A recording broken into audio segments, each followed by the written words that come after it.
Sir வணக்கம். வணக்கம். புதிய பாதை வந்து ராஜ் டிவியில் பார்ப்பேன். சின்ன பையனாக இருக்கும்போது 89 சின்ன பையன் தான் ரிலீஸ் ஆயிருக்கு. நான் பிறந்ததே 85. 95-96 பார்க்கும்போது எனக்கு ஃபஸ்ட்டு புரியாது சார். யாரோ ஒருத்தன் வந்து ஒரு கற்ப ஒரு ஆள் நடிச்சிட்டு இருக்கு அப்படின்ட்டு. அதே படம் ஒரு 2003-2005 பார்க்குறேன். ஓரளவுக்கு சினிமா புரிதலோட பார்க்குறேன். இது என்னடா அது ரொம்ப அட்வான்ஸ்டாக இருக்குது, இப்போ இந்த மாதிரி படம்லாம் வரது இல்லையா, இது என்ன புதுசு, இது மட்டும் தனியாக தெரியுது, இது எப்போ எடுத்தாங்க அப்படின்னு பார்க்குறேன் சார். 2016 பார்த்தாலும் இது வரைக்கும் இது மாதிரி வீரியமாக படம் வரலையே அப்படின்ட்டு சார். அந்த ஸ்டார்டிங் பாயிண்டில் ஒரு இளைஞனா, ஏன்னா சார் இப்போ இன்றைக்கும் சினிமாவில் ஈஸியாக உள்ளே வந்துடுறாங்க சார். டக்குன்னு ஒரு வருஷத்தில் வந்துடுறாங்க சார். புதிய பாதை பார்த்திபன் அப்படிங்கிறது வந்து சார் எதனால உருவானார்? அந்த அந்த அது வந்து இன்னைக்கு வந்து இல்லை சார், இன்னைக்கு 100 வருஷத்துக்கு அப்புறமும் அது ஒரு காவியம். அதை யாருனாலையுமே பிரேக் பண்ண முடியாத ஒரு விஷயம். புதிய பாதைக்கு காரணம் என்ன சார்? இப்போ இருக்கிற எனக்கு ஒரு பெரிய வித்தியாசம் தெரியல சார். இப்போ எனக்கு இருக்கிற அதே தணல், அதே வெறி, அதே கோபம், அதே ஃபயர், இது எல்லாம் எனக்கு அப்போ இருந்தது. அப்படின்னு என்ன அர்த்தம்னா, அப்போலேருந்து இப்போ வரைக்கும் நான் அதை அணையாமல் வச்சுருக்கேன். மேபி அதுக்கு காரணம் வந்து திடீர்னு ஒரு அபரிமிதமான சக்ஸஸை நான் பார்த்துடல. நான் சொல்கிறது இப்போ இருக்கிறதுக்கு காரணம். அப்போ இருக்கிறதுக்கு காரணம் என்னன்றது அப்புறமேல சொல்கிறேன். இப்போ இருக்கிறதுக்கு காரணம் என்னுடைய உழைப்புக்கேற்ற உயர்வை நான் வந்து டக்குன்னு போய் அடைஞ்சிடல. எடுத்தோன்னு ஒரு வீடு, பங்களா, காரு, அது இதுன்னு சொல்லிட்டு திடீர்னு ஒரு பெரிய சூப்பர் ஸ்டார் அப்படின்னு சொல்லிட்டு நான் போயிடல. அதனால் இன்னமும் நான் என்னை தக்க வச்சுக்கிறதுக்கான ஒரு போராட்டம் இப்போ இருக்குது. எனக்கு இப்போவே இவ்வளோ இருக்குன்னா அப்போ எனக்கு எவ்வளோ இருந்திருக்கும்? அப்போ வந்து எனக்கு வழி தெரியாது, திசை தெரியாது, ஒன்றுமே தெரியாது. நான் வந்து நடிக்கணும்னு ஆசைப்பட்டவன் தான். நடிக்கணும்னு ஆசைப்பட்டு அப்புறம் அதுக்கு வாய்ப்பில்லை. என்னன்னா பாக்யராஜ் சார்ட்ட போய் அசிஸ்டண்ட்டாக போய் சேர்ந்த உடனே கொஞ்சம் அறிவு வந்தது. இதுதான் அறிவுன்னு தெரிஞ்சுது. அறிவு வந்ததுன்னு சொல்ல முடியாது, அறிவு. அந்த அறிவு வந்ததுக்கப்புறம் நடிக்கணும்னு எனக்கு விருப்பம்லாம் இல்லை. அப்போ நான் டைரக்டர் ஆகணும். இன்னும் சொல்லப்போனால் ஸ்ரீதர் சார் வந்து அவருடைய படத்துக்கு என்ன ஹீரோவாக கூப்பிட்றாரு. எப்போன்னா தாவணிக்கான உங்கள் பார்த்துட்டு நான் போய் முடியாதுன்னு சொல்லிட்டு வரேன். இது பெரிய சரித்திரம். இது அவருடைய படத்தில் போய் நடிக்க முடியாதுன்னு சொல்கிறேன்னா அப்போ எனக்கு எவ்வளோ பெரிய நம்பிக்கை என்ன இருந்திருக்கும் ஒரு டைரக்டராக. நான் பாக்யராஜ் சார்ட்ட ஆக்கிரிராஜ் சார்னு ஒரு படம் பண்ணேன். அந்த படத்தெல்லாம் பார்த்தா எனக்கு ஒரு பியூட்டிஃபுல் அப்ரிசியேஷன் எனக்கு நிறைய. அமிதாப்லேருந்து, கமல் சார்லேருந்து, ரஜினி சார்லேருந்து 2 பேரும் படம் பார்த்தாங்க. கமல், ரஜினி 2 பேரும் பார்த்தாங்க. அந்த படத்தில் ஒரு பர்டிகுலர் ஷாட்டை பற்றி அவங்க அப்ரிஷியேட் பண்ணுறாங்க எங்கள் டைரக்டர்கிட்ட. எங்கள் டைரக்டர் என்னை திரும்பி பார்க்குறாரு. என்னென்னா அந்த ஷாட் நான் சொன்னது யாருக்குமே தெரியாது வெளியில். இதை வந்து இது போதும். சில நேரத்தில் இந்த அசிஸ்டன்ட் டைரக்டர்ஸ் என்ன பண்ணுவாங்கன்னா, இதை நான் சொன்னேன், இதை நீ சொன்னேன், எங்கள் டைரக்டருக்கு எல்லாமே நான் தான் அப்படின்லாம் பீத்திக்கிறது இருக்குங்களா. அதெல்லாம் எனக்கு கிடையாது. எனக்கு மறைமுகமாக ஒரு பெரிய சந்தோஷம் என்ன இருக்குன்னா, என்னுடைய தாட்ஸ் ஒர்க் அவுட் ஆகிடும். பிகாஸ் ரசிக்கப்படுது, அப்ரிஷியேட் பண்ணப்படுது. இது போதும். இது எனக்கு எங்கேருந்து அந்த வாய்ப்பு கிடைச்சதுன்னா, பாக்யராஜ் சார் படத்தினால தான் எனக்கு அந்த வாய்ப்பு கிடைச்சது. இல்லாட்டி என்னுடைய படத்தை எங்கேருந்து என்னுடைய தாட்டை யார் மதிக்க போகிறாங்க? கண்டிப்பாக. ஸோ இப்படிலாம் நான் அவர்கிட்ட ஒர்க் பண்ணிவிட்டு ரொம்ப நல்ல பேரை வாங்கிட்டு வெளியில் வந்தால் கிட்டத்தட்ட ஒரு 2 வருஷம் சோறு கிடையாது, தண்ணி கிடையாது. வெளியில் வந்து நான் டைரக்டராகவும் கிடையாது, அசிஸ்டன்ட் டைரக்டராகவும் கிடையாது. எல்லா ஹீரோஸ்கிட்டையும் போய் கதை சொல்லிட்டு வரேன். மிஸ்டர் மோகன்கிட்ட போய் கதை சொல்கிறேன், பிரபுசார்கிட்ட போய் கதை சொல்கிறேன். அவங்க சொல்கிறேன், இவங்க சொல்கிறேன், எல்லாத்தையும் சொல்கிறேன். ஆனால் நான் சொல்கிற கதை வேறையாக இருக்குது. இந்த நார்மல் கதை இல்லை. கமல் சார் கூட ஒரு ஃபங்க்ஷனில் சொன்னார், என்கிட்ட கால் ஷீட் கேட்டார், நான் கொடுக்கலன்னு அவரே நடிக்க ஆரம்பிச்சிட்டாருன்ட்டு. எனக்குன்னா கமல் சாரை வச்சுக்கிட்டு கமல் சார் பண்ணுற படமாக பண்ணக்கூடாது, ரஜினி சாரை வச்சுட்டு ரஜினி சார் பண்ணுற படமாகவே நான் பண்ணக்கூடாது. அது என்ன மாதிரியான திமிரு, என்ன மாதிரியான ஒரு பெருமை எனக்குள்ளே எனக்கு இருந்தது எனக்கு தெரியாது. பட் நான் என்னை இப்படி தான் நிலைநிறுத்திக்கணும்னு ஆசைப்பட்டேன். இப்போ கூட எனக்கு வந்து மிஸ்டர் விஜயோட படம் பண்ணணும்னு ஆசை இருக்குது, அஜித்தோட படம் பண்ணணும்னு ஆசை இருக்குது, எல்லாரோட படம் பண்ணணும்னு ஆசை இருக்குது. ஆனால் அது வேறு ஒன்றா இருக்கணும். நான் இப்போ கூட பார்த்துட்ருக்கேன், விஜய் வந்து ஒரு இவ்வளோ பெரிய சூப்பர் ஸ்டார்டம் உள்ள ஒரு ஆக்டர். அவரை வச்சுக்கிட்டு வேறு மாதிரி ஒரு படம் பண்ணணும். ஒரு நார்மல் ஃபிலிம்ஸ் பண்ணக்கூடாதுங்கிறது என்னுடைய விருப்பம். அது என்னைக்காவது ஒரு நாளைக்கு ஒத்து வந்தால் பண்ணலாம். இப்படி என்னுடைய போராட்டத்துக்கும் என்னுடைய விருப்பத்துக்கும் சம்மந்தமே இல்லாமல் வாழ்நாள் போயிட்டுருக்கு. அப்போது நான் வந்து எங்கள் அம்மாட்ட சொல்ல முடியாது எனக்கு வந்து வாய்ப்பு கிடைக்கலன்ட்டு. நான் வந்து படுத்திருப்பேன், என்னுடைய தலை எங்கே இருக்கும், எங்கள் அம்மாவுடைய முகம் எங்கே இருக்கும். ராத்திரி ஒரு 2 மணிக்கு அப்படி முடிச்சு பார்த்தோம்னா எங்கள் அம்மா முகம் மேலேருந்து என்னை பார்த்துட்டுருவோம். அவங்களுக்கு என்னென்னா எப்போ இவனுக்கு ஒரு வாழ்க்கை வரும், எப்படி முன்னேறுவான், இந்த பயம் அவங்களுக்கு இருக்குது. ஸோ இப்படி ஒரு போராட்டத்துக்கு நடுவில் என்ன நான் எப்படியா நிலைநிறுத்திக்கனா என்ன பண்ணுறதுன்னு அப்போ யோசித்த ஒரு கதை தான் இந்த புதிய பாதை. புதிய பாதை எல்லாராலும் நிராகரிக்கப்பட்ட ஒருத்தன். நானே எடுத்துக்கிறேன். அதுக்குள்ளே இந்த சமுதாயத்தால் ஒதுக்கப்பட்ட ஒருத்தன். எங்கேயும் அவனும் வாய்ப்பு கொடுக்க மாட்டேங்கிறான், எதுவும் செய்ய மாட்டேங்கிறான். அந்த கோவம் அப்போ மெதுவாக எனக்கு தோணுன ஒரு விஷயம், ரோம் தீப்பிடிச்சு எறியும் போது ஒருத்தன் ஃபிடில் வாசிச்சானா. ஏன் வாசித்தான் அந்த கேள்வி. அதுக்கான ஏதோ ஒரு பதில் நானே தேடி தேடி போய் பார்த்தா ஒரு கதை ஒன்று கிடைச்சது. அதுதான் அந்த கேள்விக்குறின்ற பேர். அப்போ மறுபடியும் பிரச்சனை, கேள்விக்குறி தான் எனக்கு பிடிச்ச டைட்டில். புதிய பாதை எனக்கு பிடிச்ச டைட்டிலே கிடையாது. நான் கேள்விக்குறியை வச்சா எல்லாரும் சொன்னாங்க இந்த மாதிரி டைட்டில் வச்சா படம் நின்று போகணும். கரெக்டாக 3 நாளில் படம் நின்று போச்சு. அப்போ நான் எதை கண்டு பயப்படுறதுனே எனக்கு தெரியல. அப்புறம் மறுபடியும் இன்னும் ஒரு 6 மாதம் அப்படியே போராடி அப்புறம் மிஸ்டர் சுந்தரம்னு ஒருத்தர் வாழ்க்கையில் ஒரு சித்தரை சந்திப்பாங்கன்னு சொல்லுவாங்க. அப்படி நான் சந்தித்த ஒரு சித்தர் தான் அவர் என்ன சொல்கிறாருன்னா, இந்த படத்தை நீங்கள் நடித்தா நான் எடுப்பேன். இப்போ இதுக்கு நடுவில் என்னுடைய மனசு மாறிப்போச்சு. நான் நடித்தா தான் இந்த படம் சரியாக வராது போல இருக்குன்ட்டு அர்ஜுனை வச்சு பண்ணலாம், இல்லாட்டி சத்யராஜரை வச்சு பண்ணலான்ற லெவலுக்கு நான் மாறிட்டேன். அதை போய் நான் அவர்கிட்ட சொன்னேன், இல்லை நீங்கள் நடித்தா இந்த படத்தை நான் எடுப்பேன், இல்லாட்டி நான் எடுக்க மாட்டேங்கிறாரு. நீங்கள் யோசிச்சு பாருங்கள், இது வந்து ஒரு மிராக்கல் என் லைஃப்பில். இப்போ நான் பார்த்திபன்னா 10 பேருக்கு தெரியும், அப்போ எவனுக்குமே தெரியாது. நான் கதை சொன்ன விதம், அந்த கண்ணுக்குள்ளே இருந்த ஃபயரை வச்சுக்கிட்டு அவர் சொல்கிறார், இந்த படத்தை நீங்கள் நடித்தா மட்டும்தான் எடுப்பேன், அதை நீங்கள் டிசைட் பண்ணீங்கன்றாரு. எனக்கு என்ன கசக்கவா போகுது? எனக்கு இருந்தது என்னென்னா, அவர் போட்ட பணத்தை நான் காப்பாற்றி கொடுக்கணும். 38 லட்ச ரூபா ஃபஸ்ட் காப்பி, 45 லட்ச ரூபா பிஸ்னஸ், 7 லட்ச ரூபா லாபம் பார்த்தோன்னா அவர் கும்மாளம் ஆயிட்டார். அவர் எதிர்பார்க்கல. 38 லட்ச ரூபா போனால் பரவாயில்லன்னு எடுத்தது. அது அவர் ஒரு பெரிய பணக்காரன் கிடையாது, ஒன்றும் கிடையாது. ஆனந்த விடனில் ஒரு குமாஸ்தா. அவர் வட்டிக்கு பணம் வாங்கி என்னை வச்சு படம் எடுக்கிறார். இதெல்லாம் இப்போ யோசிச்சு பார்த்தா கூட நம்மளை மீறின ஏதோ ஒரு செயல் இருக்குது அப்படிங்கிற நடந்த ஒரு விஷயம்தான் புதிய பாதை. புதிய பாதை பேர் வாங்கியாச்சு. அப்புறம் தேசிய விருதுகள், கூடிய தேசிய விருது வருது, ஹவுஸ்ஃபுல் வருது. பார்த்திபுங்க ஒரு ஆக்டரை தாண்டி வந்து அவருக்கு இன்றைக்கி வந்து அந்த வைக்கப்போர் போட்டு நீங்கள் அந்த செட்டு, அந்த கிறுக்கல்களுக்கு சன் டிவியில் பார்ப்போம். எப்படா இவர் மட்டும் புதுசாக ஏதோ ஒன்று பண்ணிகிட்டே இருக்காரு. பச்சை குதிரைக்கு இந்த இங்கே வச்சுருந்தீங்க ஒரு போஸ்டரு, ஒரு பச்சை சேலை போட்டு ஒரு குதிரை திருப்பி போயிட்டு வரும். ஏன்னா அப்போ வந்து இந்த போஸ்டர் பார்க்குறது தான் வந்து பயங்கர கலாச்சாரம். இங்கே என்ன இருக்குது அப்படின்ட்டு நீங்கள் வந்து அப்போ இந்த வினைல் போஸ்டர் வந்துருச்சு. அப்போ கூட வந்து அந்த பழசை பெயிண்ட் பண்ணி சார், இந்த வித்தியாசம் அப்படிங்கிறது சும்மா வந்து பார்த்திபன் தெரியணும் அப்படின்னு பண்ணுறீங்களா, இல்லை வந்து அது உங்கள் டிஎன்ஏக்குள்ளேயே இருக்கிற ஒரு விஷயமா? டிஎன்ஏல வந்து எனக்கு அவ்வளோ பெரிய நம்பிக்கை வந்து இல்லை. என்னென்னா, நான் ஒரு 10th ஸ்டாண்டர்ட் படிக்கிற வரைக்கும் படுமுட்டாள், அப்புறம் முட்டாள், அது வேறு விஷயம். அது வரைக்கும் நான் படுமுட்டாள். டிஎன்ஏனா எனக்கு அங்கேருந்து வந்திருக்கணுமோ, அல்லது தோண்ட வந்தால் அதுக்கு பேர் டிஎன்ஏன்னு எனக்கு தெரியல. ஆனால் எங்கள் அப்பா கிட்ட இருந்தது. என்கிட்ட இருக்கிற எவ்வளோ ஹியூமர் சென்ஸும் 10 மடங்கு அவர்கிட்ட இருந்தது. மேபி அது ஒரு காரணமாக இருந்திருக்கலாம். ஆனால் எனக்கா நான் ஸ்கூல் படிக்கும் போதெல்லாம் பார்த்தா எனக்கு இந்த ஜெயந்தன் ஒரு பையன் இருப்பான் என் கிளாஸில். அவன் ஏதாவது ஒரு சின்ன பிட்டு காமெடி பண்ணானா கூட நான் அப்படியே அலது சிரிப்பேன். நான் பார்ப்பேன், இவனுக்கு மட்டும் எப்படா இவ்வளோ பெரிய புத்திசாலித்தனம் இருக்குதுன்னு சொல்லிட்டு பார்த்தவன், அதிசயப்பட்டவன் தான் நான். பட் என்கிட்ட இருக்க ஒரு நல்ல விஷயம் என்னென்னா, ஒரு கலக்குத்தாடியாக இருந்தால் கூட அவன் செய்கிற விஷயத்த ஏன் நான் செய்யக்கூடாது, அதுக்கு நிறைய பிரயத்தனமும் போராட்டமும் ஒன்று இருக்கும். அப்படி கற்றுக்கிட்டது தான் இந்த ஹியூமராகவோ இல்லாட்டி புத்திசாலித்தனமாக பேசுகிறதெல்லாம். நான் அடிக்கடி சொல்லுவேன், புத்திசாலியாக நடிக்கிறதுக்கே எனக்கு இவ்வளோ பெரிய எதிர்பார்ப்பு, உண்மையிலேயே புத்திசாலியாக இருந்தால் நான் என்ன பண்ணுறது அப்படின்னு சொல்லிட்டு. ஸோ அப்படி நான் நடிக்க ஆரம்பித்தது தான் அந்த புத்திசாலித்தனம். நீங்கள் கேள்வி இருந்தால் நான் எங்கேயோ போயிட்டேன்னு நினைக்கிறேன். இல்லை, நீங்கள் கரெக்டாக தான் வர்றீங்க. வித்தியாசமாக இருக்குது. ஸோ என்னுடைய சர்வைவல் ப்ராப்ளம் தான் இந்த வித்தியாசமாக இருக்கிறது. முதல்ல அடிப்படையாக பார்க்கணும், 10 பேரோடு சேர்ந்து நான் இப்போ இந்த படம் கோடிட்ட இடங்களை நிரப்புக ஒரு 6-7 படம் வருதுன்னு என்னை மிரட்டி தேட்டர் கிடைக்கல. அந்த படம் வருதுங்க, இந்த படம் விஜய் படம் வந்தால் அவங்களுக்கு தேட்டரே கிடையாது. இருக்கிற 500 தேட்டரும் அவங்க தான் போடுவாங்க. அப்புறம் ப்ரூஸ்லி வந்ததுன்னா டெஃபினட்டாக ப்ரூஸ்லி வந்து ஒரு லோ கிளாஸ் மாஸ் உள்ள படம், அதுக்கு போயிடும். அப்புறம் விஜய் சேதுபதி படம் வந்ததுன்னா அதுக்கு போயிடும். நான் எடுத்த படத்தை என்ன தான் பண்ணுறது, ரிலீஸ் பண்ணி தான் தரணும். அப்போது நேற்று கூட மதுரையில் இருக்க ஒரு டிஸ்ட்ரிபியூட்டர் சொன்னார், சார் ரொம்ப ஆச்சரியமாக கொஞ்சம் பேர் இருக்காங்க, அவங்க வந்து பைரவாக்கு அடுத்தபடியாக கோடிட்ட இடங்களை நிரப்புக கொடுங்கன்னு சொல்லி கேட்குறாங்க. அந்த மாதிரி விவரமானவங்க இருக்காங்க சார் அப்படின்னு. நான் சொன்னேன், அதில் கொஞ்சம் குறைவாக இருக்காங்கன்றதான் பிரச்சனை. அவங்களே அதிகமாக இருந்தாங்கன்னா நமக்கு ஒன்றும் பிரச்சனை இல்லை. ஆனால் இப்போவும் பாருங்கள், இந்த 10 படத்துக்கு நடுவில் இந்த தலைப்பு கோடிட்ட இடங்களை நிரப்புகின்ற ஒரு தலைப்பு, இது யாரும் சாதாரணமாக யோசிக்கிற ஒரு விஷயம் இல்லை. இது சாதாரணமாக நான் யோசித்து வந்துடுறதும் கிடையாது. இதுக்கு பின்னாடி பல இரவுகள் இருக்குது. ஒரு கதையை நம்ம செலக்ட் பண்ணுறதுக்கு, அதுக்கு ஒரு தலைப்பை வைக்கிறது, அதை எப்படி நம்ம ப்ரமோட் பண்ண போகிறோம். எ ஃபில்ம் வித் மிஸ்டேக்ஸ், இது நான் அடுத்து பிடிக்கிற ஒரு லகான், ஒரு டேக்லைன். இது வந்து ஏதாவது ஒரு ஈர்ப்பை ஏற்படுத்துமா? அதுக்காக சம்மந்தம் இல்லாமல் நான் வைக்க முடியாது. இது டெஃபினட்டாக படத்தில் ஒரு சம்மந்தம் இருக்குது. போன படத்தில் வந்து ஃபில்ம் வித்தவுட் ஏ ஸ்டோரி மாதிரி, இந்த படத்தில் இந்த மாதிரி ஒரு இதுக்கு நிறைய இன்னமும் நான் வந்து விளம்பரம் எழுதுறதுக்கு தினமும் ராத்திரி பகலமாக எழுதிட்டு தான் இருக்கேன். அந்த போஸ்டர் தான் வந்து காலில் எழுந்திரிச்சுன்னு எந்த போஸ்டர் படிக்கிறமோ இல்லையும் உங்கள் போஸ்டர் வந்து படிச்சிடணும்.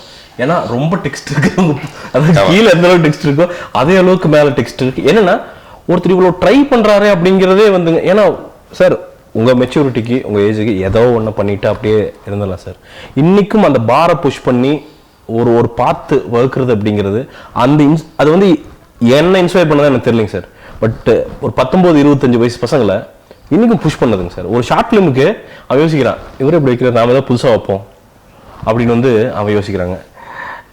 நான் இங்கே கேட்க விரும்புறது என்ன சார், உங்கள் குருநாதரை பற்றி பேசுனீங்க. ஏன்னா இது வந்து என்னென்னா அவர்கிட்டே கேட்டாலும் ஒரு கரெக்டாக சொல்லுவாரான்னு எனக்கு தெரியல. எனக்கு தெரிஞ்சு ரொம்ப இந்த தமிழ் சினிமா அண்டர் எஸ்டிமேட் பண்ணுற ஒரு சார் அதாவது மறந்துட்டாங்கன்னு நான் சொல்லுவேனுங்க. டு பி ஹானஸ்ட், நான் வந்து ஆர்ட்லேருந்து சொல்கிறேனுங்க. பாக்யராஜ் சார் அவர் கன்சல்ட் பண்ணாமல் நிறைய விஷயம் பண்ணுறாங்கன்னு தோணுதுங்க. இன்றைக்கி இருக்கிற நிறைய படங்கள் தோல்விக்கும் அதுதான் காரணம் நினைக்கிறேன். பாக்யராஜ் சார் மாதிரி ஆட்கள் ஒரு 10 பேர் முன்னாடியே நம்ம முன்னாடி தான் இருக்காங்க. ஒரு சின்ன கன்சல்ட் பண்ணால் அவங்க ஒரு ஐடியா தருவாங்க. லெஜெண்ட் அப்படின்னு சொல்கிறதுக்கு என்ன ஒரு எக்ஸாம்பிள் சொல்லலாம்? ஏன்னா உங்களுக்கு தான் அது வந்து பெஸ்ட்டாக தெரியும். நான் வந்து சும்மா லெஜெண்ட் அப்படின்னு சொல்லிடலாம், இந்த படம் பண்ணியிருக்கலான்னு. ஒரு எடுத்துக்காட்டு, அவர் நமக்குள்ள வாழ்றது வந்து நமக்கு பெருமை அப்படின்னு சொல்ற அளவுக்கு ஒரே ஒரு எடுத்துக்காட்டு பாக்யராஜ் சார். இப்போ நான் சமீபத்தில் குரு வணக்கம்னு சொல்லிட்டு அவருக்கு ஒரு பெரிய மரியாதை பண்ணேன். இந்த குருங்கிற ஒரு விஷயமே நம்ம அழிஞ்சிட்டு இருக்க ஒரு விஷயம், டெனோசரஸ் மாதிரி அடித்தது, எப்போவோ அழிஞ்சு போன ஒரு விஷயம் மாதிரி. இதை வந்து எனக்கு இன்றைக்கி நான் போய் இன்னைக்கு காலையில் அவர்கிட்ட போய் காலைல விழுந்து அவர்கிட்ட ஒரு ஆசீர்வாதம் வாங்கிட்டு வர்றது என்னோட பெரிய விஷயமா நான் நினச்சிட்ருக்கேன். எனக்கு மட்டுமே அவர் குருநாதர் இல்லை. நீங்கள் சொன்ன மாதிரி நம்ம தமிழ் சினிமாவுக்கு அவர் ஒரு பெரிய அந்த ஸ்க்ரீன் பிளேனா, அமிதாப் பச்சன் வந்து அங்கே நார்த்தில் பாம்பேயில் நடக்கிற ஒரு இன்டர்வியூவில் சொல்லுவார், புத்திசாலினா இங்கே தான் இருக்கானுங்கன்ட்டு. அதில் குறிப்பாக நம்ம குறிப்பிட்டு சொல்ல வேண்டியது பாக்யராஜன் சொல்லுவார். ஆக்கிரி ராசான் ஒரே ஒரு படம் தான் அவருடைய மறுபடியும் ஒரு ரீ லைஃப் வந்தது காரணமே ஆக்கிரி ராசா.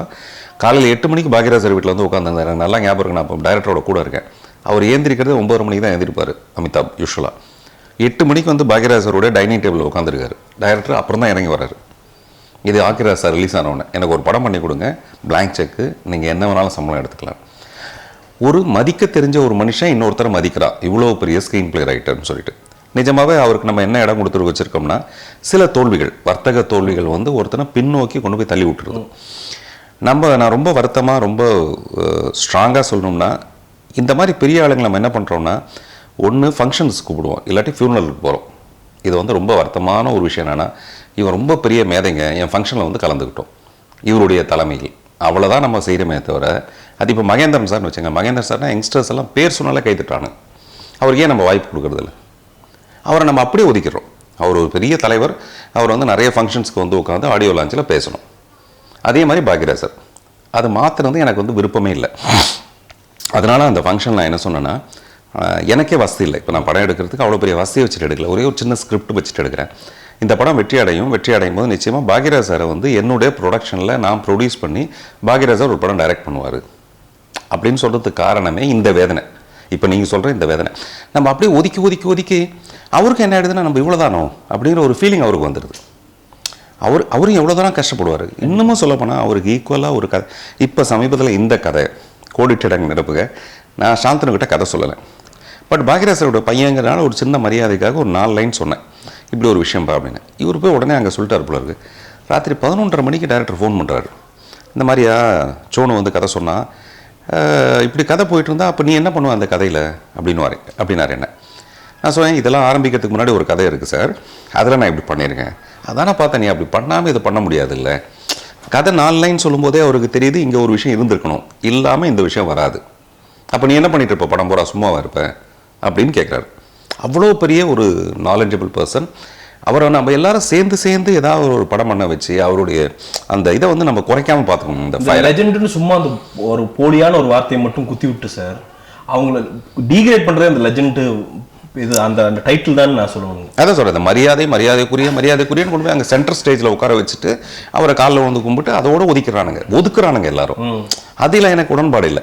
இப்போ கூட நான் அதை ஏன் ஸ்டேஜில் பண்ணேன், நான் கூட தனியாக போய் டேரக்டர் ஒரு அட்வான்ஸ் கொடுத்து நீங்கள் அடுத்த படம் பண்ணலாம் சார். நான் ஏன் ஸ்டேஜில் பண்ணுறேன்னா, இந்த கலாச்சாரத்தை வரவேற்கணும், நம்ம வந்து அதுக்கு முன்னோடியாக இருக்கணுங்கிற ஒரு விஷயம். இன்னமும் இந்த படத்தோட வெளியீட்டுக்கு நான் நிறைய போராட்டம் இருக்குது. இன்னும் தமிழ்நாடு தியேட்டர்கள் நான் 1 பைசா கூட விற்கல. ஓவர்சீஸ்ன்ற ஒரு மார்க்கெட்டே இங்கே சரியாக இல்லை, அந்த வர்த்தகமே இங்கே சரியாக இல்லை. தமிழ் திரைப்பட தயாரிப்பாளர்கள் சங்கம் என்ன பண்ணுதுன்னு எனக்கு தெரியல. அந்த மாதிரி ஒரு விஷயம்.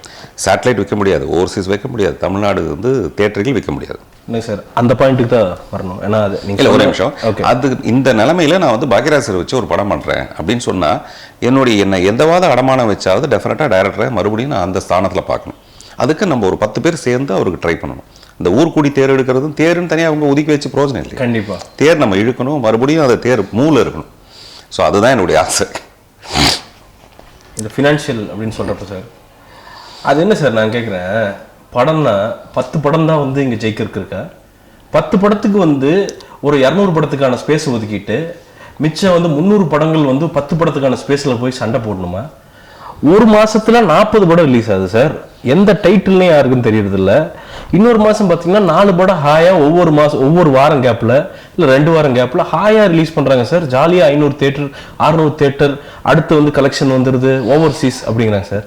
சார் இது என்ன சார் இது? அதாவது இந்திய நாட்டில் எப்படி ஒரு இம்பேலன்ஸ் இருக்குதோ ஏழைக்கும் பணக்காரனுக்கும், அதே மாதிரி இங்கேயும் இம்பேலன்ஸ் இருக்குது சார். ஆனால் கேட்டால் நம்ம எல்லாரோட பெனிஃபிட்டுக்கு தான் நான் வேலை செய்யணும் அப்படின்னு சொல்கிறாங்க.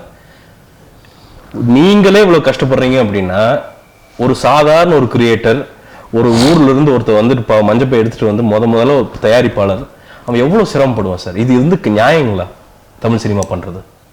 அவங்க எந்த நிலைமைக்கு போவாங்கன்னா விபச்சாரம் பண்ணுறதுக்கு கூட போயிடுவாங்க. அந்த லெவலுக்கு நம்மளை நெருக்கடி ஏற்படுத்துது இந்த நிலைமை. அதாவது படத்தை எடுத்தாச்சு ரிலீஸ் பண்ணணும், அப்போ என்ன பண்ணுறது? நம்மக்கிட்ட நான் அடிக்கடி சொல்லிட்டு இருக்கேன், வர்த்தகம் நமக்கு சரியா இல்லை. 2-3 விஷயம். இது சுதந்திரமா இல்லை கட்டுப்பாடா எனக்கு தெரியல. ஒன்று, கட்டுப்பாடுன்ற பேரில் நம்ம என்ன பண்ணுறோன்னா விளம்பரம் இவ்வளோ தான் கொடுக்கணும். விஜய் படமாக இருந்தாலும் ஏன் படமாக இருந்தாலும் இவ்வளோ தான் விளம்பரம் கொடுக்கணும். அதுக்கு ஒரு சைஸ் வச்சுருக்கோம். இது வந்து என்னென்னா எல்லாரையும் சமப்படுத்துறது. ஆனால் விஜய் படம் ரிலீஸ் ஆகும்போது 500 தியேட்டர் 600 தியேட்டர் ரிலீஸ் ஆகும், என் படம் வந்து 50 தியேட்டர் ரிலீஸ் ஆகும். இது எப்படி சமப்படுத்துறது? நான் என்ன சொல்கிறேன், சுதந்திரமாக விட்டுடுங்க. இந்த ஒரு சுதந்திர தொழில். யார் ஃபுல் பேஜ் விளம்பரம் கொடுக்கட்டும், அரை பேஜ் விளம்பரம் கொடுக்கட்டும், அவனுக்கு தகுந்த. இப்போ நான் வந்து விஜய் படத்துக்கு எதிர்க்க வரணும்னா என்னுடைய படத்தோட விளம்பரம் ஃபுல் பேஜாக இருக்கணும். கண்டிப்பாக. அப்போ தான் இப்போ அவர் வந்து ரஜினி சொல்கிற மாதிரி நான் ஒரு தடவை சொன்ன 100 தடவை சொன்ன மாதிரி அவருக்கு இருக்கிற பவர்னா நான் என்னை வந்து இன்னும் கொஞ்சம் பிரபலப்படுத்திக்கணும். அப்போ எனக்கு அந்த ஸ்பேஸ் கொடுக்கணும். அப்போ நான் பிரபலப்படுத்திக்கலாம் என்ன. அல்லது தியேட்டர்ஸ்குள்ள நமக்கு ஒரு கட்டுப்பாடு வேணும். 5 படம் வருதா, 5 படத்துக்கு 100 தியேட்டர் கொடுங்க அப்படின்னு ஏதோ ஒரு விஷயம். இந்த எந்த கட்டுப்பாடும் கிடையாது, எந்த சுதந்திரமும் கிடையாது. என்ன சொல்கிறேன், இதை வகைப்படுத்துறதுக்கு ஏதாவது ஒரு விஷயம் சூழ்நிலை மாறும், டெஃபினட்டாக மாறணுங்கிற ஒரு நம்பிக்கை எனக்கு இருக்குது, மாறுங்கிற நம்பிக்கை எனக்கு இருக்குது. இல்லை சார், இங்கே சங்கங்கள் இருக்குதுங்க, தேர்தல் வைக்கிறாங்க, அதை பூரா டிவியில் போட்டு காலிலேருந்து சாயங்காலம் வரைக்கும் வந்து ஒளிபரப்பி நம்ம நேரத்துக்கு எடுக்கிறாங்க. ஆனால் இந்த சங்கங்கள் வந்து எந்த சினிமாவோட பெனிஃபிட்டுக்கும் வந்து யார் பெனிஃபிட் ஆகணுமோ, நிஜ கலைஞன், கலையை மதிக்கிற கலைஞன் தான் வந்து ஃபர்ஸ்ட் பெனிஃபிட் ஆகணுங்க. அதுக்கப்புறம் வியாபாரம் பெனிஃபிட் ஆகலாம். வியாபாரம் வந்து கலையை பேலன்ஸ் பண்ணணும். இதுக்கு எந்த ஒரு அடித்தளமுமே இல்லாம இல்லை சார். இவங்க வந்து எப்படி இப்போ பார்த்திபன் நீங்க இருக்கிறீங்க, இன்னைக்கு நான் போய் தயாரிப்பாளர் சங்கத்தில் போய் நீங்க வந்து இந்த இஷ்யூ வைக்கிறீங்க, எவ்வளவு சீக்கிரத்தில் உங்களுக்கு சால்வ் பண்ணுவாங்க சார்? இல்லை ஃபர்ஸ்ட் உங்களை வந்து கேட்பாங்களா இப்படி ஒரு இஷ்யூ இருக்குன்ட்டு ஃபர்ஸ்ட்? இல்லை சார், நான் வந்து பல தடவை போய் சொல்லியிருக்கேன், இந்த பெரிய நடிகர்கள் படத்தை பண்டிகையில் ரிலீஸ் பண்ணாதீங்க. இதை பல தடவை நான் குரல் கொடுத்துருக்கேன். அன்னைக்கு ரிலீஸ் பண்ணுறதுனால என்னன்னா சின்ன படங்கள் வந்து நிறைய அடிப்படுது. இப்போ விஜய் படமோ அஜித் படமோ ரிலீஸ் ஆகிற அன்னைக்கு பூரா பண்டிகை தான். அந்த 5 நாள் கூட்டம் கட்டி ஏறும். அவங்க அப்போ வரட்டுமே. இந்த மாதிரி பொங்கலில் வேற வழியே இல்லாமல் ஒரு சுமாரான படம் நினச்சி போட்டுமே. இப்போ காக்கா முட்டை மாதிரி படங்கள் எல்லாம் இந்த குரூப்புக்குள்ள வந்ததுன்னா இன்னும் கொஞ்சம் பெருசாக கலெக்ட் பண்ணும். அப்போ தமிழ் சினிமாவோட வளர்ச்சி வந்து சின்ன படங்கள் மூலமாக தான் ஏறுமே தவிர இந்த பெரிய ஸ்டார்ஸ் படங்கள் மூலமாக தமிழ் சினிமா வளரவே வளராது. இது நமக்கு நல்லா, இதை நான் பல தடவை ஓங்கி குரல் கொடுத்துருக்கேன். ப்ராப்ளம் என்னன்னா, அந்த சங்கத்தில் முக்கிய பொறுப்பில் இருக்கிறவங்களே வந்து இந்த பெரிய ஸ்டார்ஸை வச்சு படம் எடுத்துட்டு இருக்காங்க. ஸோ அதனால் என்னென்னா அவங்களால இதை சப்போர்ட் பண்ண முடியும். இன்னொரு வகையில் பார்த்தோம்னா, என்னுடைய பொருட்செலவுக்கே நான் வந்து இவ்வளோ வேதனைப்படுறேன்னா அவங்க வந்து 100 கோடி போட்டு செலவு பண்ணுறவங்களுக்கு அந்த பணத்தை எப்படியா எடுக்கணுன்ற ஒரு போராட்டம் அவங்களுக்கு இருக்குது. அதனால தான் 500 தியேட்டர் போடுறது. இந்த கட்டுப்பாடுகளை உடைக்கிறதுக்கு ரீசனே அவங்க போட்ட பணத்தை அவங்க எடுக்க வேண்டிய ஒரு கட்டாயம் இருக்குது. இப்போ கூட இப்போ மிஸ்டர் விஜய் படம் ரிலீஸ் ஆகுதுன்னு வச்சுங்களேன், இவ்வளோ ஸ்க்ரீன்ஸில் வந்தே தீரணும் அது. ஏன்னா அவங்களோட இன்வெஸ்ட்மெண்ட் அவ்வளோ பெருசு. நமக்கு எல்லாம் தெரியுது, எனக்கு இது அந்த கஷ்டமும் தெரியுது, என் கஷ்டமும் தெரியுது. பட் எனக்கு தெரிஞ்சு இந்த ப்ரொடியூசர்ஸ் கவுன்சில் யாரும் வேணும்னு செய்யறதில்லை. ஆனால் எனக்கு தோணுது இன்னும் நிறைய வேணும். அதெல்லாம் இருந்தால் தான் இந்த சினிமா வளருங்கிறது தோணுது. டெஃபினட்டாக நம்ம இனிமேல் அதுக்கு குரல் கொடுக்கலான்னு நினச்சிட்டு இருக்கேன். ரொம்ப ரீசெண்டாக பிடிச்ச ரோல் மாவீரன் கிட்டில் நீங்கள் பண்ண ரோல். ஒரு பார்த்திபன் அப்படிங்கிறவர் வந்து எந்த நக்கலும் பேசாமல் அந்த உண்மையாலுமே ஒரு புரட்சியாளனாக அந்த போர்ஷனை மட்டும் எடுத்து ஒரு இளைஞர்கள் போட்டு காமிச்சா டக்குன்னு இன்ஸ்பயர் ஆயிடுவாங்க. இல்லைடா ஜாதியெல்லாம் வேண்டாம், கொஞ்சம் ஒதுக்கி வச்சிடலாம்டா அப்படின்னு சொல்கிற அளவுக்கு ஒரு இன்ஸ்பயர் ஆகிங்க ரோல். இதுக்கு முன்னாடி வந்து பார்த்தீங்கன்னா 1000 ஒருவன். இந்த ஒரு 10 வருஷத்தில் இந்த மாதிரி ஒரு 10 ரோல் நான் சொல்லிடுவேன். அதை தாண்டி கிடையாது. கலைஞர்களுக்கான மரியாதை எந்த அளவுக்கு கலைஞனை வந்து இந்த சினிமா வந்து மதிக்குதுங்க? கடந்த ஒரு 5-6 வருஷமாக நேஷ்னல் அவார்டு. இப்போ என்ன மாதிரி ஆளுங்க வந்து வெறும் வீடு பங்களா காருக்காகவே ஆசைப்படுறவங்க கிடையாது. நான் 1000 ஒருவன் பண்ணதுக்கு பின்னாடி வெறுமே நான் புத்திசாலித்தனமாக அந்த கேரக்டரை சூஸ் பண்ணது தான். எனக்கு சம்பளம் ரொம்ப குறைவாக கொடுக்குறேன்னு சொல்லும்போது நான் சொன்னேன், சம்பளமே எனக்கு வேண்டாம், இந்த ரோல் நான் பண்ணுறேன். எனக்கு தெரியும் இது எந்த மாதிரியான நம்மளை மார்க் பண்ணும். இந்த தமிழ் சினிமா ஹிஸ்ட்ரியில் டெஃபினட்டாக இந்த கேரக்டர் பேசப்படும். அப்போ எனக்கு ஒருத்தன் சும்மா கொடுத்தானா கூட இந்த வாய்ப்புக்கு நான் தான் பணம் கொடுத்து நடிக்கணுமே தவிர அவங்க நமக்கு பணம் கொடுக்க வேண்டியது இல்லை. இதுக்கான உரிய அங்கீகாரம் எனக்கு கிடைக்குங்கிற நம்பிக்கையில் தான் பண்ணேன். அது நேஷனல் அவார்டில் கடைசி வரைக்கும் போயிட்டு திரும்பி வந்துருச்சு. மேல்விலாசம்னு ஒரு படம் பண்ணேன் நானும் சுரேஷ் கோபியும். அந்த படமும் அதே மாதிரி தான், அது ரொம்ப கிட்ட போயிட்டு திரும்பி வந்துருச்சு. போன வருஷம் கதை திரைக்கதை வசனம் இயக்கம் அதுவும் போயிட்டு திரும்பி வந்துருச்சு. அப்போ என்னன்னா இதுவும் கடந்து போகும் மாதிரி தான், நமக்கு சந்தோஷமும் உடனே போயிடுது, துக்கமும் உடனே போயிடுது. ஒருவேளை எனக்கு நேஷனல் அவார்டு இன்னும் 10 நேஷனல் அவார்டு கிடைச்சிருந்தா கூட அடுத்த முயற்சி எனக்கு என்ன, நான் என்ன செய்ய போகிறேன், இதுதான் என்னுடைய வேகம். அதனால இந்த விருதுகள் வந்து நம்மளை கொஞ்சம் சந்தோஷப்படுத்திக்கிறதும் எக்ஸ்ட்ராவாக 2 கிரீடம் இருக்கிறதா நம்ம நம்ப வைக்கிறதே தவிர அடுத்த முயற்சி நம்ம என்ன பண்ண போகிறோங்கிறது மட்டும்தான் எனக்கு இருக்கிற ஒரு விஷயம். ஆனால் இப்போ நீங்கள் கேள்வி கேட்கும்போது எனக்கு ரொம்ப சந்தோஷமாக இருக்குது. என்னை பற்றி என்ன சொல்ல போகிறோம், அதில் மாவீரன் கட்டுங்கிறது டெஃபினட்டாக ஒரு பிரமாதமான ஒரு ரோல். நானும் ரவுடி தான் பார்த்தீங்கன்னா அந்த படத்தோட வெற்றிக்கு பின்னாடி நான் அங்கே கொஞ்சம் எங்கேயாவது இருக்கேன்ற ஒரு சந்தோஷம், பெருசாக இருக்கீங்க இருக்கேன்ற ஒரு சந்தோஷம், இதுதான் நான் உயிர்ப்பாக வச்சிருக்கிறேன் சார். நான் வச்சிருக்கிற உயிர்ப்பை கூட நீங்கள் வரும்போது கேட்டீங்க, இந்த உங்கள் வயசில் நான் வந்து இந்த மாதிரி இருக்கணும்னு ஆசைப்பட்றேன் நீங்கள் ஒரு வார்த்தை சொன்னீங்களே, நான் இதை ரொம்ப ஸ்ட்ராங்காக வச்சுக்கிறேன். இன்றைக்கி நான் 2 மணிக்கு படுத்தா காலை 4:30 மணி 5 மணிக்கு எந்திரிக்கிறேன். அவ்வளோதான். எனக்கு விழிப்புணர்ச்சி ரொம்ப அதிகம், தூக்கம் ரொம்ப கம்மி, அதனால விழிப்புணர்ச்சி அதிகம் எனக்கு. ஸோ நான் யோசிக்கிறேன், சிந்திக்கிறேன். என்னோட சேர்ந்தவங்க பார்த்தீங்கன்னா ஏன் இவ்வளோ ஒரு நெருப்பாக இருக்கிறோன்ற ஒரு கட்டாயம். எனக்கு சில நேரத்தில் வருத்தம் இருக்குது. 25 வருஷமாக நம்ம சினிமா பண்ணி நம்ம ஒரு படம் பண்ணி ரிலீஸ் பண்ணலான்னு பார்த்தா இதை ஒரு 4 பேர் வாங்கினாங்கன்னா தானே சந்தோஷம். நான் நேற்று வந்து ஃபேஸ்புக் லைவில் வந்து பேசினேன். இந்த படத்தை வந்து வெளிநாட்டில் எப்போ வரும்னு எல்லாரும் கேட்குறாங்க. நிஜமாகவே படம் பார்க்குற கூட்டம் வேறு, இந்த படத்தை விநியோகம் பண்ணுற கூட்டம் வேறையாக இருக்குது. ரெண்டும் வேற வேறையாக இருக்குது. அதுக்காக சொன்னால் நீங்கள் எல்லோரும் விரும்புகிறீங்க, பட் அந்த மாதிரி எவனும் வாங்கி படத்தை ரிலீஸ் பண்ணுறதா இல்லை வெளிநாட்டில். அதனால் இந்த படம் வெளிநாட்டில் வரத்துக்கு வாய்ப்பு இல்லை. நேற்று நைட்டே பார்த்தீங்கன்னா ஒரு 5-6 பேர் கனடாவிலேருந்து சிகாகோவிலேருந்து நிறைய சினிமா அல்லாத நிறைய நண்பர்கள் எனக்கு வந்து மெசேஜ் அனுப்பிச்சிருக்காங்க. தட் இஸ் இந்த படத்தை நாங்கள் வாங்கி ரிலீஸ் பண்ணுறோம். நான் சொல்கிறேன், இந்த மாதிரி ஒரு ஆர்வம் மிக்கவர்கள் வந்து சினிமாவை மாற்றும் போது டெஃபினட்டாக சினிமா வேறு ஒரு எல்லைகளை தொடும்.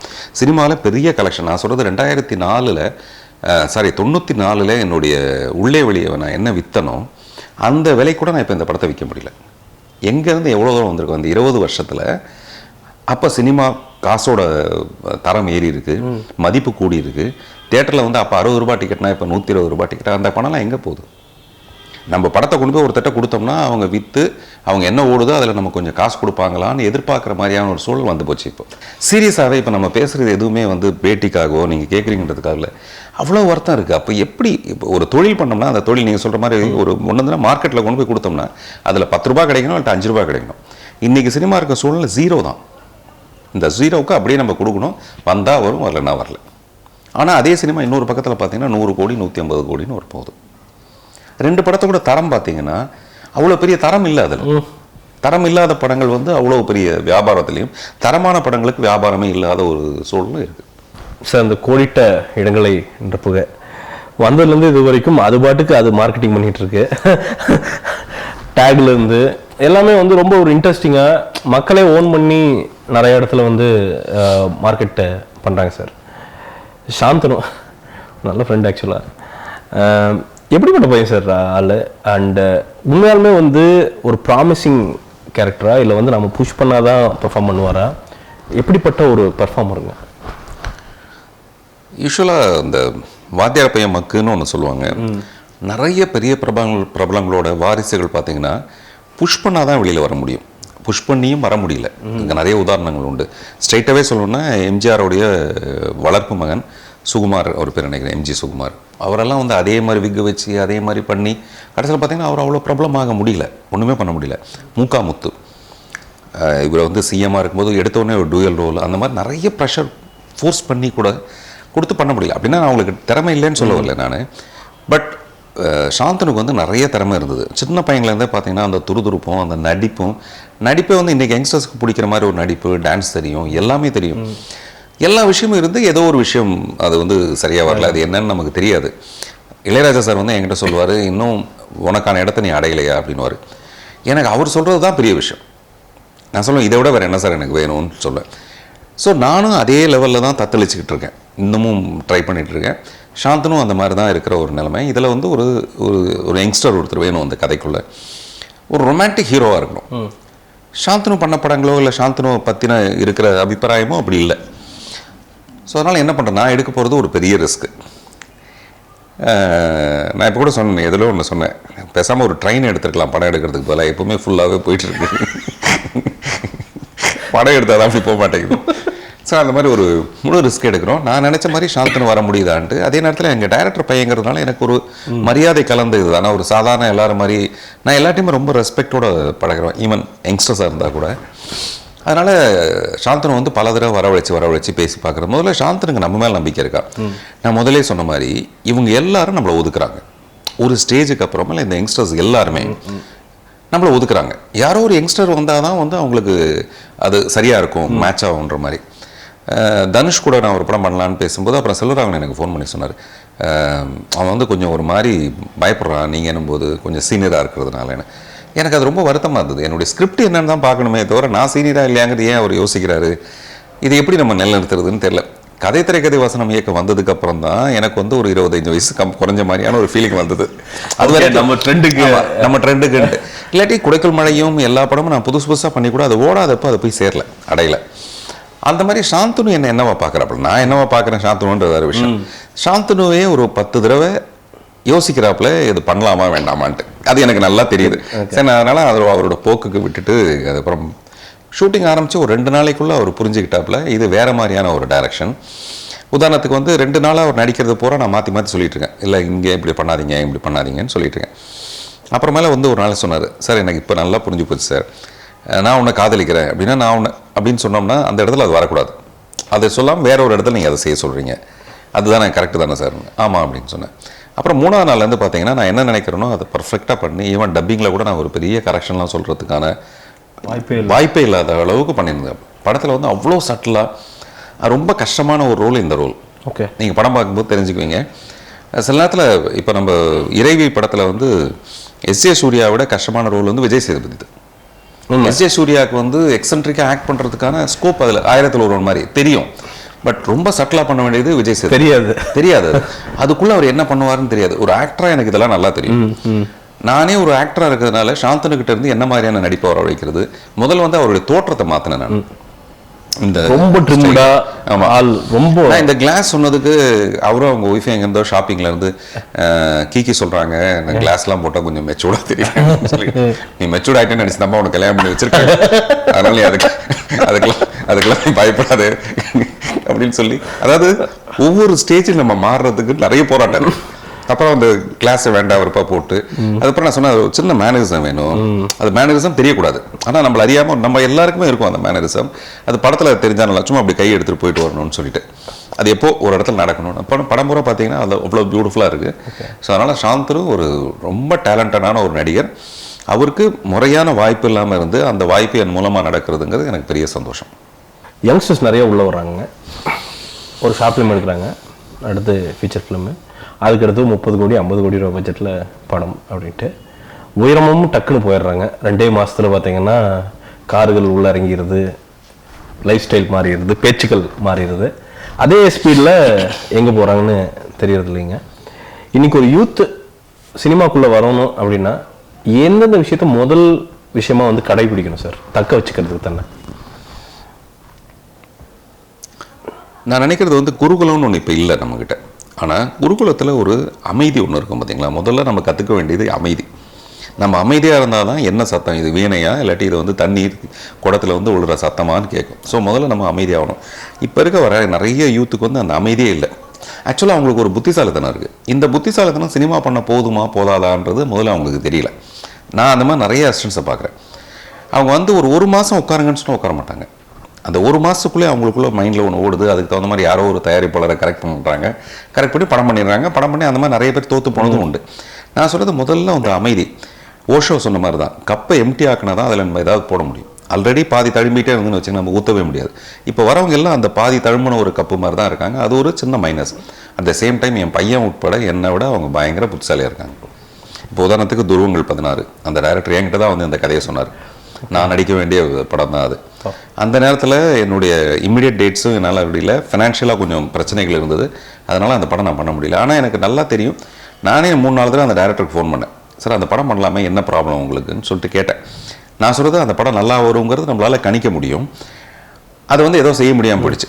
அந்த மாதிரி ரொம்ப அபரிமிதமான திறமையோடு வர இளைஞர்களும் இருக்காங்க.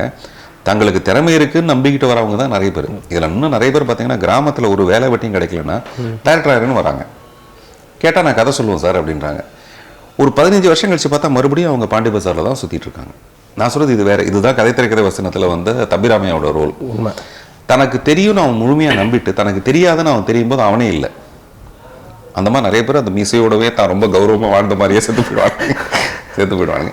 ஸோ அதனால் எனக்கு தேவை வந்து முதல்ல கப்பை எம்டி ஆகிட்டு கொஞ்ச நாள் ஏதாவது கற்றுக்கணும். நமக்கு இவர்தோ தெரிஞ்சிருந்தா கூட அந்த அமைதி தான் வந்து டெஃபினட்டாக அவங்களை இன்னும் கொஞ்சம் ஸ்ட்ராங்கான டைரக்டர் ஆகும்ன்றது என்னுடைய அபிப்பிராயம். குடும்பம் எப்படி எவ்வளோ சப்போர்ட்டிவாக இருக்குது? ஏன்னா ஒரு தந்தையா ஆக்சுவலி ரொம்ப பொறுப்புள்ள தந்தையா பசங்களை வளர்க்குறது. ஏதோ ஒரு ப்ளூ கலர் காரில் உங்கள் பெசனை பக்கத்தில் பார்த்துருக்கோம் ஒரு 10 வருஷத்துக்கு முன்னாடி. 3 பசங்க பின்னாடி ஏறிட்டு அப்படியே ஜாலியாக வண்டி ஓட்டிகிட்டு போகிறது. எவ்வளோ சிரமம் சார் இந்த 2016 ஒரு குடும்பத்தை வந்து கட்டி காக்கிறது, இவ்வளோ பிரச்சனை. ஏன்னா கலைத்துறையில் இருக்கிறீங்க, நமக்கு இந்த பஞ்சாயத்தே 1000 பஞ்சாயத்து இருக்குங்க. அதை தாண்டி பேலன்ஸ் பண்ண முடியுதுங்களா? முதல் நாள் நான் தேனியில் இருந்தேன். அப்போது என் டாக்டர் கீர்த்தனா தான் வந்து குடும்பத்தை நிர்வகிக்கிறதெல்லாம். அதுதான் அவங்க அம்மா, எங்கள் அம்மா எல்லாரையும் சமாளிக்கிறது அந்த அம்மா தான். என் பையன் வந்து கொஞ்சம் குறும்புத்தனமான ஒரு பையன். அவங்க எல்லாரையும் சமாளிக்கிறது கீர்த்தனா. ரொம்ப she is very capable of handling எல்லாமே. மணிசாட்ட அசிஸ்டண்ட்டாக இருக்கிறதுன்றது அவ்வளோ பெரிய வேலை. அதுக்கு மேலே இதை செய்வாங்க. முந்தா நாள் ஃபோன் பண்ணி நான் மாதம் குடும்ப செலவுக்குன்னு இவ்வளோ பணம் அவங்ககிட்ட கொடுத்துருவேன். இந்த மாதம் நீங்கள் கொடுத்த பணத்துலேருந்து நான் கொஞ்சம் பணம் கொடுத்து வச்சுருக்கேன், நான் எடுத்துக்கிட்டோமா குடும்ப செலவுக்கு அப்படின்னா. எடுக்காத, படம் ரிலீஸ் இருக்குது, ரிலீஸ் ஆனதுக்கப்புறம் நான் எடுத்துக்கலாம். நான் சொல்கிறது குடும்ப செலவுக்கு அப்புறம் பண்ணிக்கலாம், முதல்ல படத்தை ரிலீஸ் பண்ணணும். இது நான் சொல்கிறது சிச்சுவேஷன், ரியல் சிச்சுவேஷன். ஒன்றும் பெரிய வெக்கப்படுறதுக்கு அவமானப்படுறதுக்குலாம் ஒன்றுமே கிடையாது. இதான் நிஜம். குடும்ப செலவை கூட நம்ம அப்புறம் பார்த்துக்கலாம், முதல்ல படத்தை ரிலீஸ் பண்ணால் அப்போ எவ்வளோ பெரிய ப்ரெஷர் இருக்கும். இதை புரிஞ்சுக்கிற ஒரு பொண்ணு. அப்புறம் அவங்க என்ன சொல்லுவாங்கன்னா, நான் ஒரு 2 வருஷமாக தள்ளி போட்டேன் கதை திரைக்கதை வசனத்துக்கு அப்புறம் எனக்கு ஒரு முறையான தயாரிப்பாளர் கிடைக்கலங்கிறதுக்காக. நானும் வெயிட் பண்ணி பார்த்தேன். அப்புறம் சரியாக வரல. அப்புறம் நானே ப்ரொடியூஸ் பண்ண ஆரம்பிச்சிட்டேன். ஒரு 3 படத்தில் நடித்து அந்த பணத்தெல்லாம் கொண்டு வந்து இதில் போட்டு பண்ணிகிட்ருக்கேன். மறுபடியும் வீடு, காரு, பசங்களுக்கு ஃப்ளாட்டு, அந்த மாதிரிலாம் எதுவுமே இல்லை. அப்புறம் என்னுடைய குழந்தைங்க வந்து சிம்பிளாக வளர்க்குறது எப்படின்னு அவங்களை நான் சிம்பிளாக வாழ்கிறது எப்படின்னு கற்றுக் கொடுத்துட்டேன். நம்ம வந்து தரையில் நின்றுட்டோன்னா பிரச்சனையே கிடையாது. ஒரு ஸ்டூலில் ஒரு அடி ஸ்டூல் நின்னோம்னா கூட என்னைக்கு வேணால் விழுந்துடும். தரையில் நிற்க பழகிட்டோம்னா ஸ்டூல் வந்தால், சோஃபா வந்தால் எல்லாம் சந்தோஷமாக இருக்கும். அதனால் அவங்க என்னை விட ரொம்ப சிம்பிளாக வாழ்க்கையை லீட் பண்ண ஆரம்பிச்சிட்டாங்க. ஒரு சாதாரண ஒரு 2 பெட்ரூம் ஃப்ளாட்டு, அதில் தான் கீர்த்தனா ஒரு ஆக்கியிருக்காங்க. இதுக்கு நான் அவங்களை பழகிட்டேன்னா நாளைக்கு அவங்க எந்த சந்தோஷமான வாழ்க்கையை வேணாலும் அவங்க சமாளிச்சிக்க முடியும். ஸோ அப்படின்னு சொல்லிட்டு நான் வந்து ஒரு 2 வருஷம் கழித்து நானும் வெயிட் பண்ணி இந்த படத்தை ஆரம்பித்தேன். கீர்த்தனா சொன்னது நீங்கள் முன்னாடியே பண்ணியிருக்கலாம், எங்களுக்கு சேர்த்து வைக்கிறதோ எங்களுடைய வாழ்க்கையை பற்றி நீங்கள் கவலையப்படாதீங்க, உங்களுடைய பேஷன், உங்களுடைய விஷயம் வந்து உங்களுடைய சினிமா. ஸோ ஆனால் நீங்கள் சினிமா பண்ணுறது மட்டும் எந்த காரணத்தை ஒன்றும் தள்ளி போடாதீங்க, எங்களை கவனத்தில் வச்சுட்டு நீங்கள் அதை செய்ய வேண்டாம். ஸோ இதுதான் வந்து குடும்பத்தில் என்ன மெச்சூர். நிஜமா இந்த வகையில் பார்த்தா நான் ரொம்ப பெரிய, இல்லாட்டி எனக்கு இவ்வளோ பெரிய தைரியம் வராதுங்க. இப்போ பெரிய ப்ரொடக்ஷன்ஸ் வந்து ரிலீஸ் பண்ண தயங்குறாங்க. இன்னும் கொஞ்சம் வரல பணம், அந்த பணம் வரலைன்னா ரிலீஸை தள்ளி போடலாமான்னு நினைக்கிற கட்டத்தில் நான் ஒருத்த மட்டும் ஒரு ஆளா, ஆமாம் ஒரே ஒரு ஆளா நான் தான் அடிக்கடி சொல்லுவேன், எனக்கு ப்ராப்பர்ட்டியும் இல்லை, ப்ராப்ளம் இல்லை. சில பேர் என்ன பண்ணுவாங்க, ப்ராப்பர்ட்டி நிறைய வச்சுக்குவாங்க, ப்ராப்ளம் நிறைய வச்சுக்குவாங்க. இதை வச்சு அதை சால்வ் பண்ண மாட்டாங்க. எனக்கு இந்த படத்து மேலே ஒரு சின்ன கதை, இது ஒரு பெரிய கதை இல்லை, 2 மணி நேரம் மட்டுமே வர ரொம்ப சிம்பிள் கதை. அந்த சிம்பிள் கதை எனக்கு தெரிஞ்ச ஒரு டெக்னிக்கில் யங்ஸ்டர்ஸை வந்து ஹோல்ட் பண்ணுற மாதிரியான ஒரு விஷயம் வச்சுருக்கேன் இந்த படத்தில். சென்சார் ஆஃபீஸர் கூட படம் பார்த்துட்டு அந்த குரூப் எல்லாரும் சொன்னது என்னென்னா, சென்சார் ஆஃபீஸர் மிஸ்டர் மதியழகன் வந்து ஒரு ஃபிலிம் ஸ்டூடெண்ட். அதனால் அவருக்கு என்ன தான் இப்போ சென்சார் ஆஃபீஸராக இருந்தால் கூட அதுதான் மைண்டில் வேலை செஞ்சிட்ருக்கு. அவர் சொன்னது வந்து ஒரு ரீல் நடக்கும்போது இது ஒரு த்ரில்லர் மாதிரி இருக்குது, அடுத்த ரீலில் பார்த்தா இது ஒரு ரிலேஷன்ஷிப் சம்மந்தப்பட்டதாக இருக்குது, அடுத்த ரீல் பார்த்தா இது ஒரு காமெடி மாதிரி இருக்குது. ஒவ்வொரு ரீல் போக போக எனக்கே இருக்கிற புத்திசாலித்தனத்தில் இது இந்த தான் முடியும் அப்படின்னு நான் என்ன நினச்சனோ அதுவாக முடியல. அதுதான் உங்கள் படத்தோட ஒரு பெரிய ப்ளஸ் பாயிண்ட். அதனால் நீங்கள் தைரியமாக ரிலீஸ் பண்ணலானே அவர் ஒரு பெரிய நம்பிக்கை கொடுத்தார். அப்படின்ட்டு என்கிட்ட இருக்க ஒரு ப்ராடக்ட் மேலே இருக்க நம்பிக்கை. அப்புறம் நீங்கள் சொன்ன மாதிரி இந்த குடும்பம் தான் நிச்சயமாக ஒரு பெரிய சப்போர்ட். எவ்வளோ பெரிய மனுஷனுடைய வாழ்க்கை கொஞ்சம் தடுமாறத்துக்கு பின்னாடி வந்து நிச்சயமாக குடும்பம் இருக்கும். அவன் அங்கே அமைதியாக இல்லைன்னு வச்சுங்களேன், டெஃபினட்டாக வந்து அவனால் ஒரு சரியான விஷயத்தை செய்ய முடியாது. எத்தனை பேர் குடும்பத்தில் இப்படி சொல்லுவாங்க, நீ வந்து சினிமா செய்யணும் எத்தனை பேர் சொல்லுவாங்க? சொல்ல மாட்டாங்க, சொல்லவே மாட்டாங்க. எனக்கு தெரிஞ்சு கப்பல் வச்சிருக்காரு ஒருத்தர், நண்பர் ஒருத்தர் கப்பல் வச்சிருக்காரு. அவர் சொல்லுவார், 10 ரூபாய் ரிஸ்க் எடுக்கிறதுக்கு எனக்கு பயமாக இருக்குது. நான் சொல்லுவேன், நீங்கள் எத்தனை ஜென்ரேஷனுக்கு சேர்த்து வைக்கிறீங்க? அவர் 7 ஜென்ரேஷன் சேர்த்து வச்சிருக்காரு. நான் சொன்னேன், 3வது ஜென்ரேஷன் உங்கள் பேரே தெரியாதுங்க, உங்கள் பேரனுக்கு அவனுக்கு தாத்தா பேர் என்னன்னு கேட்டால் அவனுக்கு தெரியாது, நீங்கள் எதுக்கு அவனுக்கு சேர்த்து வைக்கிறீங்கன்ட்டு. ஸோ அதனால் என்னுடைய குழந்தைங்க வந்து ஒரு பெரிய அசட்டு.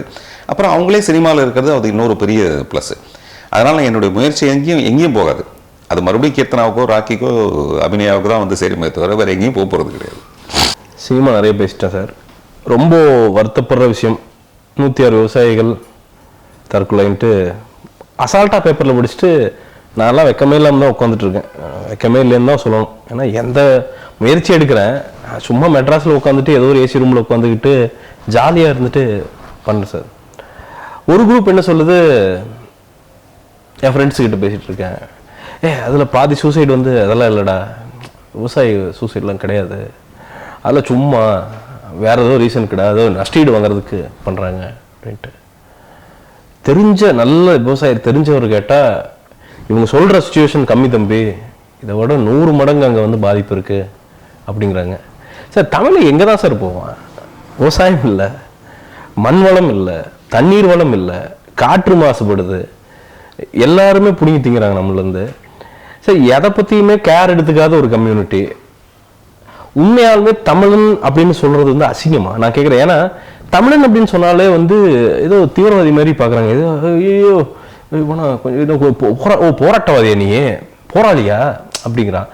அந்த வார்த்தையவே ஏதோ கொச்சைப்படுத்துகிற, அது ஒரு கொச்சையான வார்த்தை மாதிரி இன்னைக்கு பேச ஆரம்பிச்சிட்டாங்க சார். இதை பற்றி உங்களோட பார்வை? இது விவசாயம் போன இல்லை, இது ஒரு சாயம் போன சமூகம்.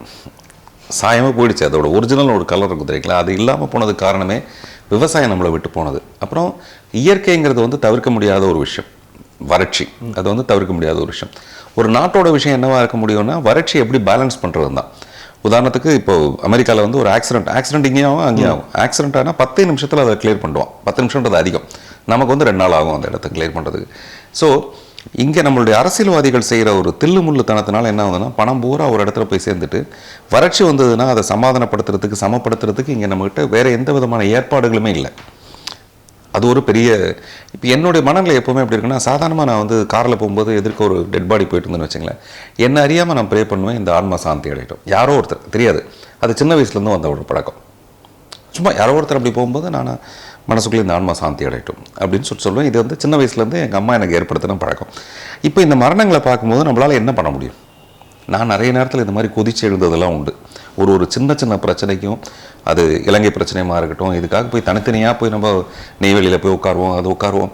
கடைசியில் பார்த்தீங்கன்னா அந்த எந்த போராட்டத்துக்குமே ஒரு பலன் இல்லாமல் போகிறது அரசியல் தான் இங்கே. அது நானும் நீங்களும் ரொம்ப மனிதாபிமானத்தோடு நடந்துக்கிட்டால் கூட அதை செயல்படுத்த முடியாத ஒரு அரசாங்கம், அதுதான் நம்மளுடைய மேஜர் ப்ராப்ளம். இப்போ நான் இதை பார்த்ததுக்கப்புறம் கூட ஃபேஸ்புக்கில் நான் உடனே போட்டேன், சொன்ன தேதியில் வந்து படத்தை ரிலீஸ் பண்ண முடியலைங்கிறது எனக்கு வருத்தமாக இருக்குது. சொந்த பூமியில் கூட வாழ முடியலைங்கிறது ஒரு விவசாயியோட வருத்தமாக இருக்குது. அந்த வருத்தத்தை பார்த்தா என் வருத்தம் ரொம்ப சாதாரணமாக இருக்குது. இங்கே வருத்தப்படுறதை தவிர நான் வேறு என்ன பண்ண முடியும்?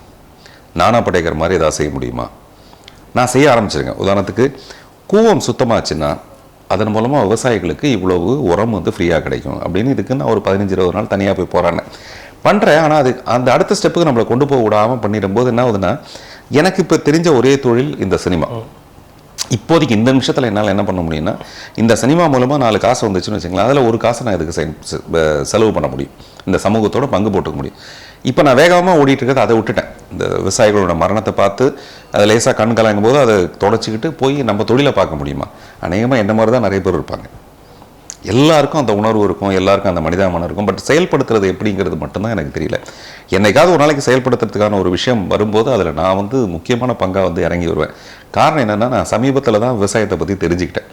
நான் மரக்காணத்துக்கு பக்கத்தில் ஒரு 5 ஏக்கர் இடம் வாங்கி இயற்கை விவசாயம் அங்கே போய் நான் முதல்ல சொன்னேன்ல, அமைதி நமக்கு இன்னும் கிடைக்காத ஒரு விஷயம் அமைதியாக இருக்குது. ஆர்ப்பரிச்சுக்கிட்டே ஓடிட்டுருக்கோம். அங்கே போனால் வந்து ஒரு மண்பானை சோறு, அந்த மாதிரி ஒரு மண் குடிசை, அந்த மாதிரிலாம் போட்டுட்டு அங்கே இருக்கேன். இப்போ தான் எனக்கு உரத்தை பற்றி தெரியுது, விவசாயிகளோட கஷ்டத்தை பற்றி எனக்கு இப்போ தான் தெரியுது. இல்லாட்டி எனக்கு எந்த கிராமமும் தெரியாது, சாலி கிராமம் மட்டும்தான் எனக்கு தெரிஞ்சதெல்லாம், வேறு கிராமமே எனக்கு தெரியாது. அப்படிப்பட்ட நான் வந்து இப்போ தான் அவங்களோட சம்மந்தப்படும் போது அதுக்கு ஏதாவது செய்ய முடியுமானா முதல்ல என் படம் வெற்றி அடையணும். மிஸ்டர் தங்கர் பச்சன் அடிக்கடி சொல்லுவார், மற்ற நடிகர்கள் கொடுக்குற சம்பளத்தோடு உங்களுக்கு ஒரு 10 லட்சம் அதிகமாக கொடுக்கலாம், ஏன்னா அது எப்படி இருந்தாலும் மறுபடியும் சமூகத்துக்கு தானே வரும் அப்படின்னு வரும். அதனால் இந்த படம் வெற்றி, இந்த படத்தின் மூலமாக எனக்கு கிடைக்கிற இன்னும் கொஞ்சம் புகழும் இன்னும் கொஞ்சம் பணமும் நிச்சயமாக சமூகத்துக்குள்ளே நான் ஏதாவது ஒரு வகையில் என்னை சம்மந்தப்படுத்திக்கிறதுக்கு வாய்ப்பாக இருக்கும். இறுதியாக சார், உங்களுடைய ரசிகர்களுக்கும் கோடிட்ட இடங்களில் என்ன எதிர்பார்க்கலாம்? ஏன் அவங்க டிக்கெட் கொடுத்து இந்த படத்தை பார்க்கணும் அப்படிங்கிறதோட முடிச்சிருங்க சார். ஒரு 25 வருஷத்துக்கு அப்புறம் கதை திரைக்கதை வசனம் வந்து ஒரு பெரிய வெற்றியை கொடுத்ததுக்கு அப்புறமேல அதுக்கப்புறம் தான் எனக்கு ஒரு சின்ன மறுபடியும் உயிர் தெழுந்து வர மாதிரியான ஒரு விஷயம் வந்து எனக்கு கதை திரைக்கதை வசனத்தில் நடந்தது. என்ன நடந்ததுன்னா, என்னுடைய தாட்ஸ் எல்லாம் இன்றைக்கி இருக்கிற யூத்தால் ரசிக்கப்படும், நான் ரசிக்கப்படும் நம்பி பல தடவை தோற்று போயிட்டு இந்த தடவை ரசிக்கப்படும் போது நான் பெரிய சந்தோஷத்துக்குள்ளாயிட்டேன். அந்த சந்தோஷத்தின் அடிப்படையில் ஒரு 7-8 ஸ்கிரிப்ட் பண்ணி வச்சுருந்தேன். அதில் இந்த கோடிட்ட இடங்களை நிரப்புக வந்து முதல்ல நான் இதுக்கு வச்ச பேர் வந்து ஒய்ஃபை அல்ல ஒய்ஃப், ஒய்ஃபை அல்ல ஒய்ஃப், பாஸ்வேர்டு கொடுத்தலாம் மாற்றிக்க முடியாது அப்படிங்கிற மாதிரி. நம்ம வந்து ரொம்ப லைஃப்பில் சந்தோஷமாக இருக்கிற தருணம் எப்போன்னா அந்த 18 வயசுலேருந்து 28-30 வயசுக்குள்ளே தான். அதுக்கப்புறம் அவனுக்கு கல்யாணம் ஆகிடுச்சுன்னா மாட்டிக்கிட்டான்னு வச்சுங்க. அந்த ஏஜ் குரூப்பில் இருக்கிற பசங்களை சந்தோஷப்படுத்துறது இந்த படத்தோட அடிப்படை விஷயமா இருக்கும். அதுதான் அடிக்கோடிடுறது இல்லை.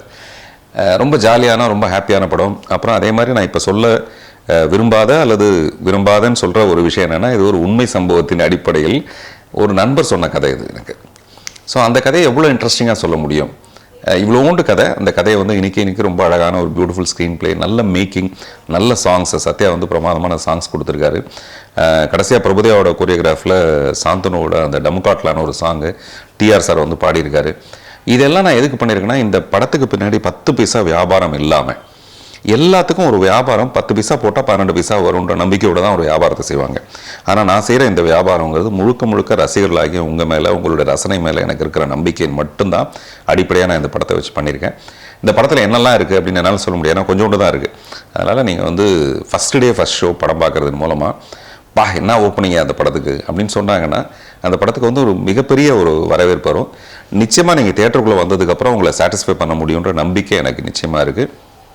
பாருங்கள், நீங்கள் வாங்குகிற டிக்கெட்டுக்கு நிச்சயமாக நான் வந்து பொறுப்பாக இருப்பேன். நன்றி, வணக்கம்.